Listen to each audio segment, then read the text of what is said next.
Hello and welcome everybody to another episode of Books and Bytes. Today we're taking a deep dive into Ayaan Hirsi Ali's Heretic, Why Islam Needs a Reformation Now. Um, it's a book that's definitely generated a lot of controversy. And, honestly, it's a bit of a roller coaster of a read. It is a provocative read for Yeah. sure. You're going to encounter a very personal and critical perspective on Islam in this book. Basically, a call for some pretty radical change within the faith. And it all stems from Ali's own journey, Mhm. going from a devout Muslim to becoming one of Islam's most outspoken critics. Right. So before we get into the specifics, can you give us the big picture? Like, what are the major themes Ali tackles in Heretic? Sure. So basically, Ali's core argument is that Islam is kind of stuck. It's stuck in this 7th century mindset, clinging to these really outdated interpretations of its holy texts. And she sees this as the root cause of so many problems, everything from the treatment of women to the rise of violent extremism. And her solution is a pretty radical one, a full-blown Muslim reformation, similar to what Christianity went through centuries ago. Wow, a reformation for Islam. That's a huge idea. It sounds like this book is going to challenge some pretty deeply held beliefs. It absolutely does. But what makes it so fascinating is how Ollie weaves her own personal story into these arguments. You really start to see, understanding her journey from devout believer to this outspoken critic. It helps you understand the urgency and the passion behind her call for change. Okay, so let's start there. Take us back to Ali's early life. What shaped her initial views on Islam? Well, Ollie's childhood was anything but typical. I mean, she was born in Somalia, lived in Saudi Arabia, and then eventually ended up in the Netherlands. So her early experiences with Islam were really marked by this deep faith, but also some pretty unsettling encounters with, its more rigid and oppressive aspects. Right, she writes about witnessing these brutal punishments, the kind of things that happen under Sharia law. Things that would honestly leave anyone questioning their faith. Exactly. Imagine being a young girl and seeing, adulterers being stoned to death. It's an image that stings with you. And these experiences, coupled with the really strict religious indoctrination she received, it really planted the seeds of doubt in her mind. So even as a young person, Ali was already wrestling with these really difficult questions about the nature of her faith. Absolutely. And that internal struggle only intensified as she encountered different interpretations of Islam. It's important to remember that Islam isn't monolithic. There's a whole spectrum of beliefs and practices within the faith. And that's where Ali's three categories of Muslims come in, Yeah. right? I remember reading about this, the Mecca Muslims, the Medina Muslims, and the Muslim reformers. That framework seems really crucial to understanding her arguments. Yeah, it is. It's like Ali's giving you this decoder ring, this way to understand all the complexities within Islam. So the Mecca Muslims, they represent what she sees as the more spiritual and peaceful side of the faith, focused on inner reflection and personal piety. And then you have the Medina Muslims, who she believes cling to a much more literal and sometimes violent interpretation of the Quran. They draw their inspiration from the period when Muhammad was a political and military leader. This Medina mindset is what Ali sees as the biggest problem, right? Exactly. She argues that this group is really the driving force behind so much of the intolerance and extremism, the kind we see in the world today. And then you have the Muslim reformers, this group that's actively advocating for change within Islam, pushing for a more modern and tolerant interpretation. Okay, so that framework is helpful. It's kind of like a lens through which we can view the rest of the book. But let's get back to Ali's personal story. What was it actually like for her, living under such a strict interpretation of Islam? She describes feeling stifled, like her mind was trapped in this cage of dogma. She wasn't allowed to question things, or think critically, or explore other ideas. And this experience of intellectual oppression is really central to her argument. It fueled her desire to break free from what she saw as this system of control and conformity. It's a powerful image, that feeling of being mentally imprisoned. You can almost feel her frustration Yeah. and her yearning for freedom. Yeah, and that yearning eventually led her to the Netherlands. It was there in this secular liberal society that she really experienced intellectual freedom for the first time. She was exposed to new ideas, new ways of thinking, and she began to question everything she'd been taught. So this experience of freedom in the West was a real turning point for her. Absolutely. It's like she was finally able to breathe, to think for herself without fear of punishment or reprisal. She started studying Western philosophy and political thought, and she was really struck by the contrast with the Islamic world she'd left behind. She writes about being really fascinated by the concept of gender equality and the idea that man-made laws could actually supersede God's laws, which is a pretty radical concept for someone raised in such a strictly religious environment. It was a complete paradigm shift for her. And this new way of thinking, combined with her personal experiences with the darker side of Islam, it led her to make this incredibly difficult decision to renounce her faith. Yeah, that must have been an incredibly tough choice. Yeah. To leave behind everything she had known and believed in. It was. And that decision, that act of defiance, it really sets the stage for the rest of the book. You see, Heretic isn't just some academic treatise on the problems of Islam, it's a personal manifesto. It's a call to action born out of Ali's own struggle for freedom and enlightenment. It's like she's saying, I've been there, I've seen the darkness, and I know there's a better way. Exactly. And that's the power of her book. It's not just an intellectual argument. It's this visceral, emotional plea for change. So how does she go from renouncing her faith to calling for a full-blown reformation of Islam? What's the connection there? Well, she sees her personal journey as this microcosm of the larger struggle within Islam. Just as she had to break free from these shackles of dogma and embrace critical thinking, she believes that Islam as a whole needs to undergo a similar transformation. Okay, but Islam has been around for centuries. It's a global religion with over 1 billion followers. How can one person, even someone as outspoken as Ali, hope to spark such a radical change? It's a daunting task, no doubt. But Ali believes that change is possible, and she points to a really powerful historical precedent, the Protestant Reformation. This is where her knowledge of history really comes into play. The Protestant Reformation, that was back in the 16th century, right? Yeah. What does that have to do with Islam today? Well, Ali argues that the Protestant Reformation was this pivotal moment in Western history. It was a moment when individual conscience and critical thinking triumphed over religious dogma. It was a time when people like Martin Luther dared to challenge the authority of the Catholic Church. And that led to a profound shift in the way Christianity was practiced and understood. I see. So she's drawing a parallel between the challenges faced by Christianity back then and the challenges facing Islam today. Exactly. She sees the Protestant Reformation as a model for how a religion can evolve, how it can adapt to changing times and embrace new ideas. And she believes that Islam needs a similar upheaval to break free from what she sees as its intellectual stagnation. This is where Ali really digs into Islamic history and theology. Yes, she does. And one of the key concepts she focuses on is the distinction between the Mecca period and the Medina period of Muhammad's life. She argues that this distinction is crucial to understanding the evolution of Islam and the roots of the problems she sees within the faith today. Okay, remind me, what's the difference between those two periods again? Sure, so the Mecca period was marked by Muhammad's initial revelations and the early development of Islam. During this time, the focus was on spiritual growth, personal piety, and peaceful coexistence with other faiths. But when Muhammad migrated to Medina, things changed. He became a political and military leader, and Islam took on this more militant and expansionist character. So she's arguing that this shift to Medina marked a turning point for Islam. Exactly. Ali believes that the Quranic verses revealed during the Medina period, which often advocate for violence and conquest, have been selectively emphasized by extremist groups to justify their actions. She argues that Muslims need to reclaim the spirit of the Mecca period, focusing on the Quran's message of peace, tolerance, and compassion. So it sounds like she's calling for a reinterpretation of Islamic scripture, a shift away from the literal interpretations that often dominate extremist thought. That's exactly right. And this call for reinterpretation is central to her argument for a Muslim reformation. She believes that Muslims need to engage with their holy texts in a more critical and nuanced way, considering their historical context and recognizing that they are open to multiple interpretations. This is where things get really interesting, because Ali isn't afraid to challenge some of the most deeply held beliefs within Islam. Absolutely. She goes so far as to argue that Muslims need to view Muhammad as a historical figure, a man of his time, rather than this infallible prophet whose every word and action must be blindly followed. That's a pretty radical statement, especially considering how revered Muhammad is within Islam. I imagine that this particular argument has sparked a lot of controversy. It definitely has. But Ali's point is that by recognizing Muhammad's humanity, by acknowledging that he was a product of his culture and his time, Muslims can begin to reinterpret his teachings in a more nuanced and less literal way.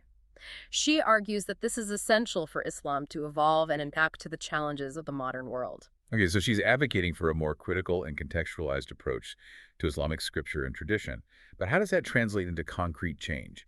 How does she envision this Muslim Reformation actually taking place? That's a great question, and it's something we'll delve into much deeper in the next part of our deep dive. But for now, I think the key takeaway is that Ali believes that change must come from within. She's calling on Muslims to reclaim their faith, to embrace reason and critical thinking, and to push for a more tolerant and peaceful interpretation of Islam. It's a powerful and challenging vision. It'll be fascinating to explore her specific proposals for reform in our next session.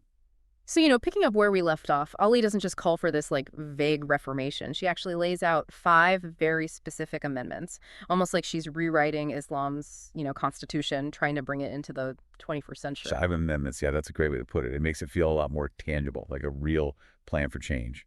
So what's the first one? What's the first thing on her list? Well, the first one is all about Muhammad, not rejecting him completely, but re-examining him. Ali argues that Muslims need to view him as a man of his time, like a product of 7th century Arabia, No. rather than this flawless, untouchable figure. Right? It's like she's saying, don't just blindly follow. Try to understand the context of his teachings. Exactly. She argues that by recognizing Muhammad's humanity, Muslims can start to interpret his actions and words through a modern lens. It's about moving away from this rigid literalism. Okay, so rethinking Muhammad. What about the Second Amendment? What's that about? This one's a big one. It's about the Quran. Ali challenges this idea that it's the literal, unchanging word of God. Instead, she says you should view it as a historical document, a product of its time.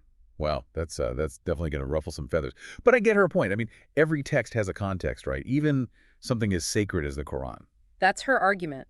She wants Muslims to engage with the Quran critically, to consider different interpretations and not be afraid to ask tough questions. So I've got rethinking Muhammad, reinterpreting the Quran. Those are huge shifts. So what about the Third Amendment? What does Ali propose there? This one we've touched on a bit already. Sharia law. Ali argues that in its traditional form, it's just not compatible with modern ideas of human rights and equality, especially for women. Yeah, she gives some pretty harrowing examples in the book, stories that are really hard to stomach. She does. And it's not just these extreme cases. Ali points to the everyday inequalities that are embedded in Sharia law. Things like how a woman's testimony in court might be worth half of a man's, or how polygamy, though permitted, often disadvantages women. Right. It's like she's saying we can't just cherry pick the parts of Sharia law that feel comfortable in the 21st century while ignoring the injustices that are built into the system. Right. She's calling for a radical rethinking of the whole system, moving away from these literal interpretations and punishments that just don't make sense in today's world. Okay, so we've got rethinking Muhammad, reinterpreting the Quran, and reforming Sharia law. That's 3 pretty major amendments. What's number 4? Okay, so this one's about jihad. Ali argues that the concept of violent jihad needs to be completely decommissioned. She sees it as a major source of extremism and a dangerous perversion of true Islamic faith. Decommissioning jihad. That's a powerful phrase. But isn't any religion tough to change? I mean, Christianity had its own pretty bloody periods, didn't it? Yeah, that's a valid point.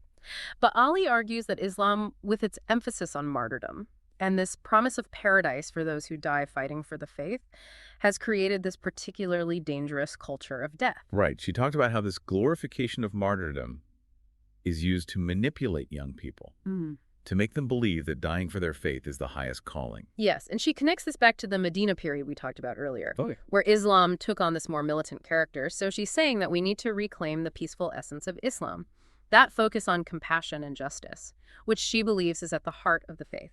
Okay, so that's 4 major amendments. Rethinking Muhammad, reinterpreting the Quran, reforming Sharia law, and rejecting violent jihad. What about the 5th one?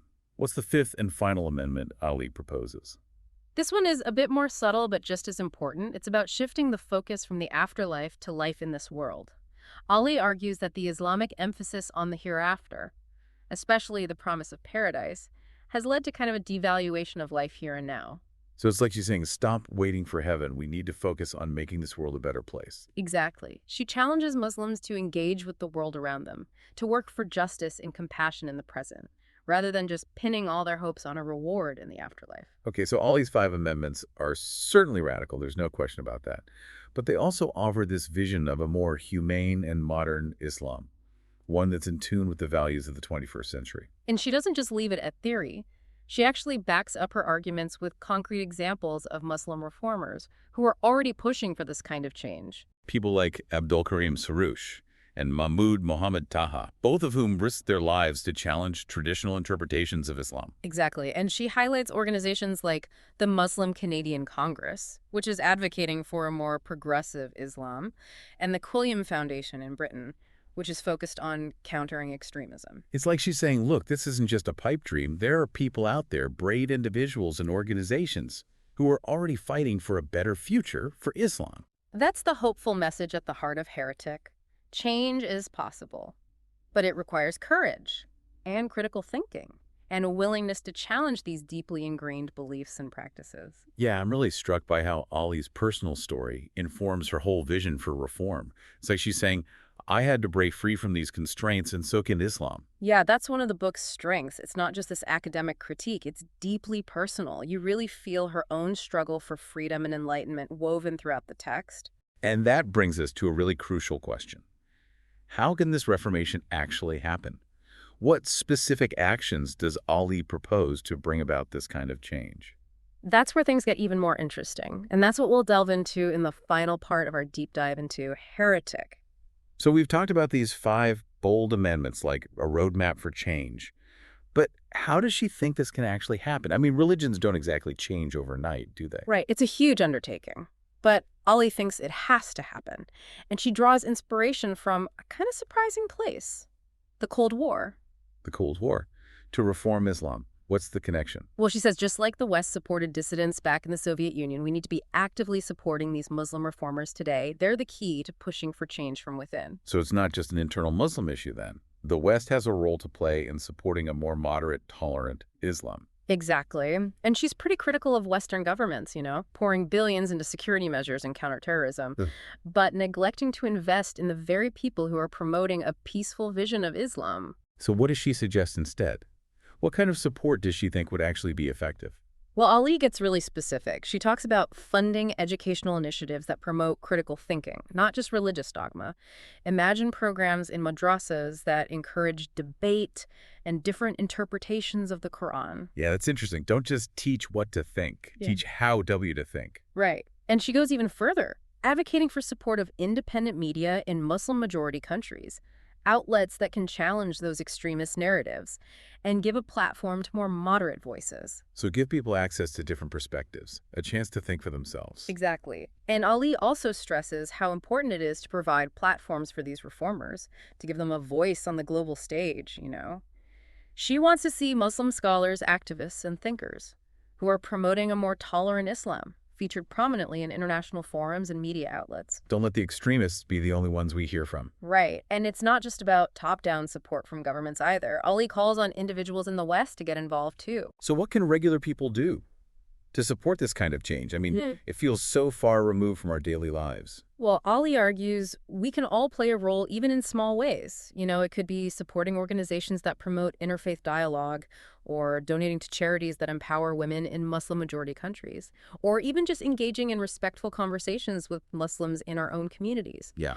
Challenging stereotypes and building bridges of understanding. Recognizing that we're all part of this global community. Exactly. Ali's really calling for this multi-pronged approach, a combination of top-down support from governments and bottom-up activism from individuals. She believes that by working together, we can create the conditions for a Muslim reformation to take root and flourish. It's a vision that requires courage. Yeah. And long-term commitment. It does. And Ali doesn't shy away from the challenges. She acknowledges that change within Islam won't happen overnight. It'll be a long and difficult process, with setbacks and resistance along the way. Yeah, she talks about how Muslim reformers face enormous pressure and even threats to their lives. Just for daring to challenge the status quo, it takes real courage to speak out against extremism. Yeah. Especially within your own faith community. It does. And that's why Ali stresses the importance of solidarity, both within the Muslim world and from the international community. She believes that by supporting and amplifying the voices of those who are pushing for change, we can help tip the balance in favor of a more tolerant and peaceful Islam. It's a powerful message of hope, even amidst all the darkness and violence we see in the world today. It is. Heretic is a challenging book, there's no doubt, but it's also a hopeful one. Ali's vision for a Muslim reformation is a vision of a faith that is rooted in reason, compassion, and justice. A vision of Islam that embraces critical thinking, individual freedom, and the equality of all people, regardless of gender, religion, or sexual orientation. A vision that's worth fighting for. Well, on that hopeful note, I think it's time for us to wrap up our deep dive into Ayaan Hirsi Ali's Heretic, Why Islam Needs a Reformation Now. It's been a fascinating and at times unsettling journey, exploring these really complex and contentious issues facing the Muslim world today. It's a book that will stay with you and hopefully spark some reflection and maybe even prompt you to get involved in the fight for a more tolerant and peaceful world. We encourage you to keep exploring these issues and to engage in thoughtful conversations about the role of religion in our world. Thanks for joining us on Books and Bytes.